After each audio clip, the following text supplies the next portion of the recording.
नमस्कार मंडळी, आजची आपली रेसिपी आहे सगळ्यांच्या आवडीची पालक पनीर। त्यासाठी आता आपण एका भांड्यामध्ये गरम पाणी करायला ठेवायचं आहे। पालक आपण आधी स्वच्छ धुवून घ्यायचा आहे, ते पाण्यात टाकायचं आहे। 1 ते 2 मिनिटं छान पालक उकळून घ्यायचा आहे। यात आपण अगदी पाव चमचा मीठ आणि पाव चमचा साखर ऍड करणार आहोत। साखरेमुळे पालकचा रंग खूप छान येतो। पालकला 2 ते 3 मिनिटं छान झालेले आहेत। एका बाजूला आपण थंड पाणी घ्यायचं, अगदी बर्फ टाकलेलं असेल तरी चालेल।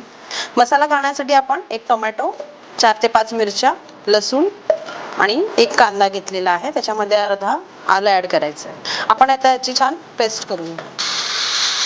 एका पॅन मध्ये आपण 1 चमचा तेल आणि 2 चमचे बटर ऍड करणार आहोत। बटर मेल्ट झाल्यावरती आपण याच्यामध्ये अर्धा चमचा जिरं ऍड करायचं आहे। बारीक केलेला मसाला ऍड करणार आहोत। मसाला आता आपण छान मीडियम फ्लेम वरती 4 ते 5 मिनिटं छान परतून घ्यायचा आहे। आता आपण पालक बारीक करून घेऊया आणि पालक बरोबर आता आपण याच्यामध्ये कोथिंबीर ऍड करणार आहोत। कोथिंबीर ऍड केल्यामुळे खूप छान टेस्ट येते आणि रंगही खूप छान मेंटेन राहतो।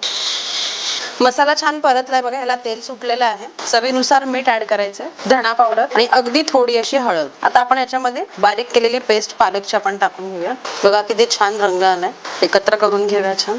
आपण याला आता 5 मिनिटं झाकून ठेवूया। आपण याच्यामध्ये थोडं पाणी ऍड करूया। 1 चमचा क्रीम ऍड करायची आहे। पनीर ऍड करून घेऊया। हलक्या हाताने एकजीव करून घ्यायचंय। परत झाकण देऊन आपण 5 मिनिटं ठेवूया। आपलं पालक पनीर रेडी आहे। आपण हाताला मस्तपैकी छान कोळशाची फ्लेम देऊया। जर तुम्हाला ही व्हिडिओ आवडली असेल तर प्लीज चॅनलला लाईक, शेअर आणि सबस्क्राईब करा।